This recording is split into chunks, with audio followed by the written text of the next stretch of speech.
Everyone, আসসালামু আলাইকুম। কী অবস্থা? আপনারা সবাই কেমন আছেন? আলহামদুলিল্লাহ আমরা খুবই ভালো আছি। তো আজকে হচ্ছে আমি চিংড়ি মাছের মালাইকারি করব। তো আমি হচ্ছে একটু ঝাল মালাইকারি করব। তো আমি কীভাবে আমার চিংড়ি মাছের মালাইকারিটা রেডি করি সেটাই হচ্ছে আজকে আপনাদের সাথে শেয়ার করব। এখানে হচ্ছে আমি অল্প পরিমাণে চিংড়ি মাছ নিয়ে নিয়েছি। তারপর এখানে হলুদ, লবণ এবং মরিচ দিয়েছি। আমি এখানে হাফ চা চামচ হলুদ, হাফ চা চামচ মরিচ গুঁড়ো এবং হাফ চা চামচ লবণ দিয়ে ভালো মতো মেরিনেট করে রেখেছি। এই পর্যায়ে আমি হচ্ছে এখানে কিছু পেঁয়াজ হচ্ছে কুচি করে এগুলো হচ্ছে একটু ভেজে নিব। পেঁয়াজের যখন কাঁচা গন্ধটা চলে যাবে ওই পর্যায়ে হচ্ছে আমি এখানে একটু রসুন কুচি দিয়ে দিব। এখানে আপনারা চাইলে রসুন বাটা ব্যবহার করতে পারেন, বাট রসুন কুচিটা দিলে হয় কি একটা সুন্দর ফ্লেভার আসে, রসুন কুচিটা থেকে এটা খেতেও ভালো লাগে। তো এই পর্যায়ে হচ্ছে রসুন কুচি যখন কাঁচা গন্ধটা চলে যাবে তারপর হচ্ছে এখানে আমি পেঁয়াজ বাটা দিয়ে দিচ্ছি। প্রায় 3 টেবিল চামচের মতো আমি পেঁয়াজ বাটা দিয়েছি।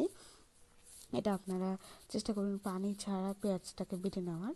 তো এই পর্যায়ে হচ্ছে আমি এটাকে ভালো মতো একদম নেড়ে নেড়ে এটা পেঁয়াজ বাটারও কাঁচা গন্ধটা দূর করে দেবো। যেহেতু আমি হচ্ছে চিংড়ি মাছের মধ্যে অলরেডি হলুদ লবণ দিয়েছি, তাই একটু বুঝে শুনে আপনারা হলুদ লবণ আর মরিচটা দিবেন। আমি এখানে সামান্য পরিমাণে লবণ দিয়েছি। আর এরপরে হচ্ছে আবার একটু ঝালের জন্য একটু প্রায় হাফ চামচের মতো মরিচ গুঁড়ো আর একটু সামান্য পরিমাণে হলুদ আর একটু করে হচ্ছে আমি ধনিয়া গুঁড়ো দিয়েছি আর হচ্ছে একটু করে জিরা গুঁড়ো দিয়েছি। দিয়ে ভালো মতো নেড়ে এখানে একটু হালকা পরিমাণ গরম পানি দিয়েছি।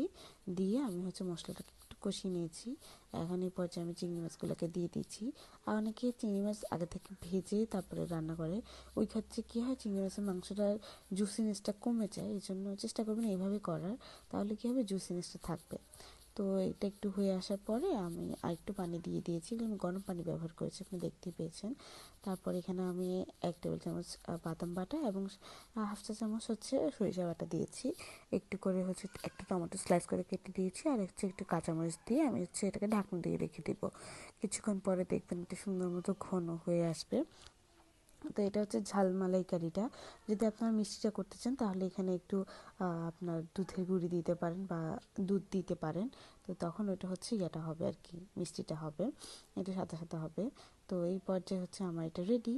তো আপনারা এইভাবে অবশ্যই বানাবেন এবং আমাকে খেয়ে জানাবেন আপনাদেরটা কেমন হয়েছে। তো আমার ভিডিও ভালো লাগলে অবশ্যই লাইক করবেন, কমেন্ট করবেন, শেয়ার করবেন।